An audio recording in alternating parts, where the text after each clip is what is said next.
Welcome back to the Filthy Black Table. Back so soon, you say? Absolutely. I know I just put out a Filthy Black Table video, but I kind of felt like doing another one. So here I am, back at the table, back for you, the viewer. Hope you're enjoying the Filthy Black Table, wherever you're at, work, home, at the park, on a bus, in space, wherever you are. I hope you're enjoying the Filthy Black Table.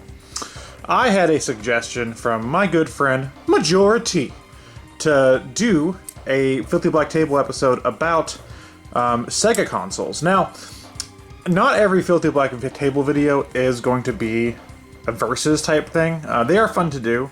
The last two I've done have been versus ones. So this is probably the last versus one I'll do for a bit. I'll probably do some other ones. Like the first two I played with McDonald's toys and I showed off the Evercade. I'll probably do more stuff like that too for the Filthy Black Table. But I thought this was a really good idea. He suggested I pit the Sega home consoles against each other and see who comes out on top. I love Sega. There's no lie there. If you've watched this channel before, you should know that I love Sega and I love Atari. Those are two things that I hold very near and dear to my heart. And I've been a Sega fan for a very long time. So let's see which Sega console comes out on top. First up, we have the Sega Master System. Now, I'm only doing the consoles, the home consoles released here in the United States. So, and no console variants really either. Just the ones I own. So, this is the Sega Master System. This is actually the newest addition to my Sega collection. I have a copy of Alex Kidd, The Lost Star in there. This is the equivalent to the NES in terms of like the 8-bit generation. This was what Sega had out at the time. Very cool look for this console, I think. I like the polygonal design of the Master System. I think it's a very striking looking console, and the black and red, along with the black and red on like the cartridges, give it a very unique look. No artwork on the cartridges does kind of suck, but we're not ranking the cartridges, so that's fine. We're just talking about the consoles itself. I like just the polygonal nature and the colors. It is weird that there's the pause button and stuff, or start, everything is up here on the console itself. Very strange that I have to come up to hit pause right here if I want to pause my game. It does have a card input for Master System card games, which I don't actually have any right now, but they go right there.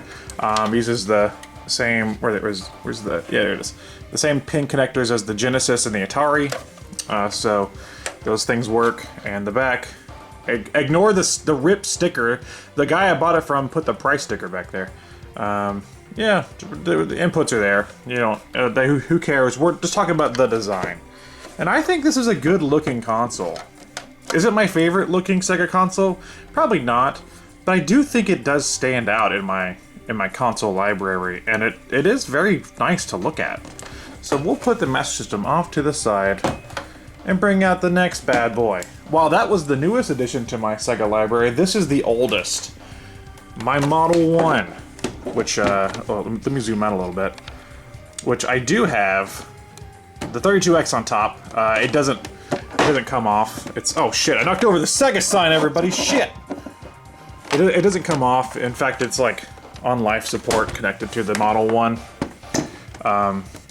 But I will pop it off. It has a copy of, what is this, Shadow Squadrons?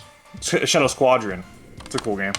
I'm gonna pop this off, just so you can see the Model 1 itself, because the 32X doesn't count. That's an add-on, but it stays connected, so I'll put it off to the side, and we can talk about the Model 1 itself. This is my first Sega console, my favorite Sega console of all time, just so we're clear on that. Probably my favorite console of all time. I absolutely love the Genesis, and I've had this since a very young age. The Model 1 has always been my favorite looking Sega console. The Model 2, it looks fine. It just looks kind of generic for me. And of course, the Model 3 was like nothing and whatever. And if you even count those Model 4 at games ones, whatever. But this is the original Model 1. I love the circular design in the middle. And then the weird grate over here.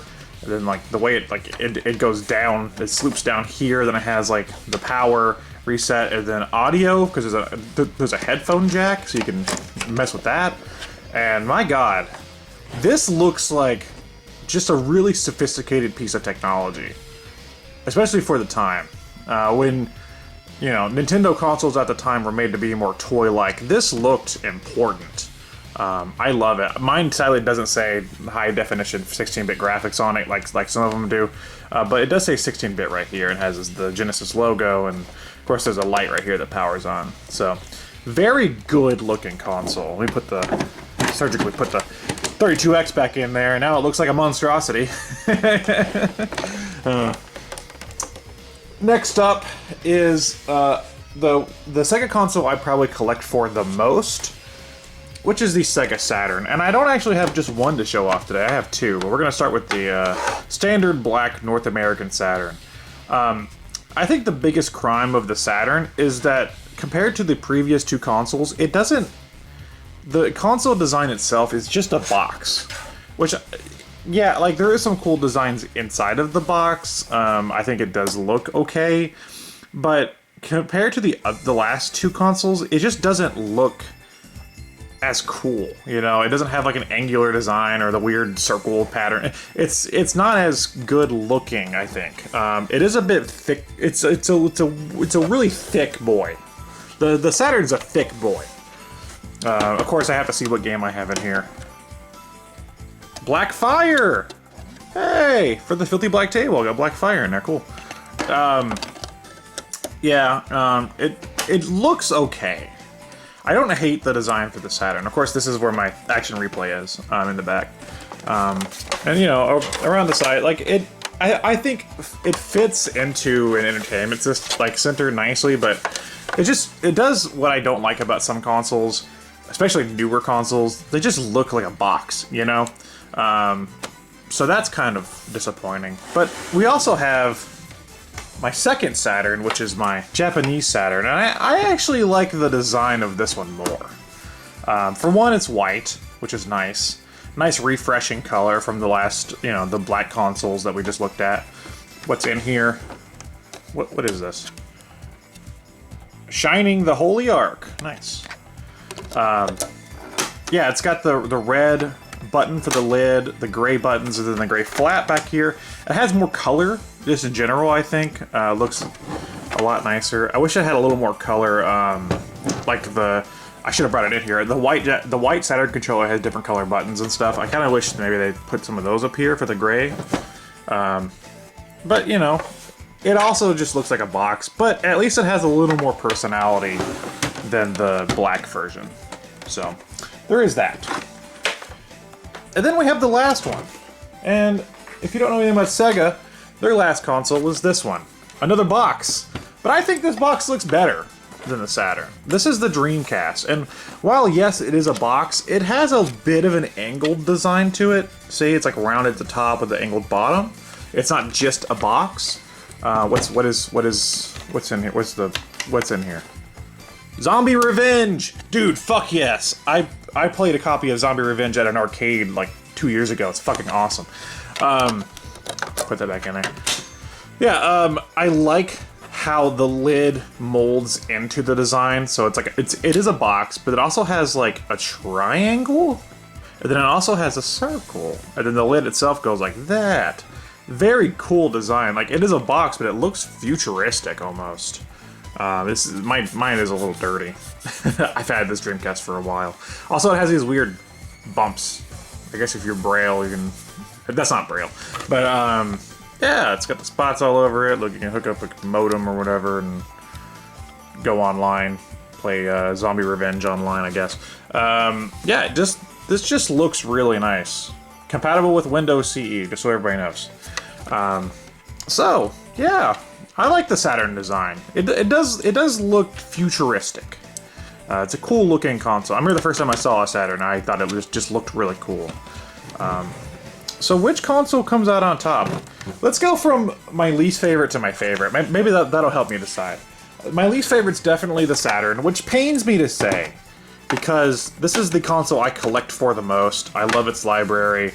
I love the personality that the games and everything about the Saturn it has, but the console itself I think is the most disappointing part. It doesn't look bad by any stretch, but just being a box. And like I said, the Japanese version I think wins in terms of these two, but altogether, the console design itself, this is in last place. And then it gets tough. Shit. I'm gonna go with the Master System for the next one.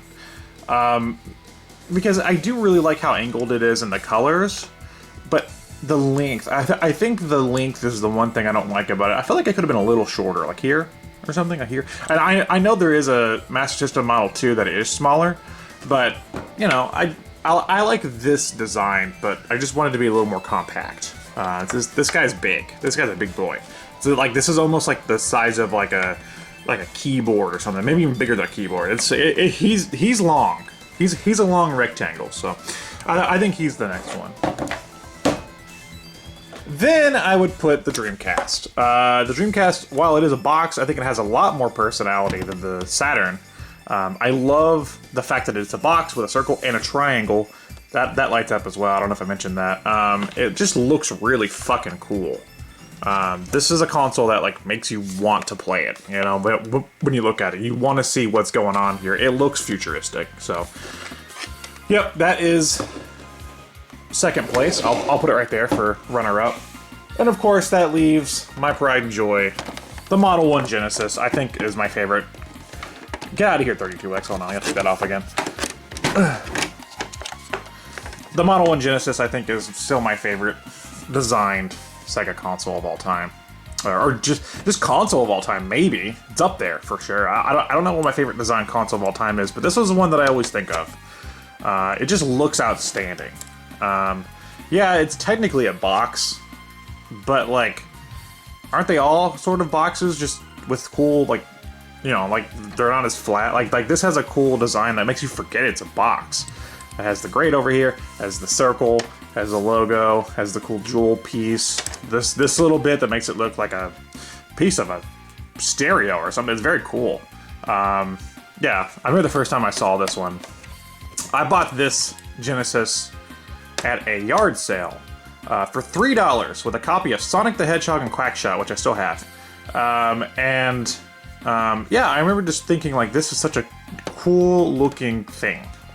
And I fell in love with it, and, you know, I like all the Sega consoles and, like, how they look, but this one will always be my favorite, I think. Thank you, Majora T, for suggesting this video, and let me know in the comments which Sega consoles do you like the design for, and which ones do you not like the design for? What's your ranking? Let me know in the comments below. Terry, shut up. Don't talk about Sega shit in the comments, how you hate Sega and how they're all bullshit and how you'd rather play a fucking TurboGrafx. Nobody cares. This video is for Sega fans, so Terry, see your way out. I should have put that at the beginning, but I put it at the end. That way you had to watch it to get this message. I'm starving.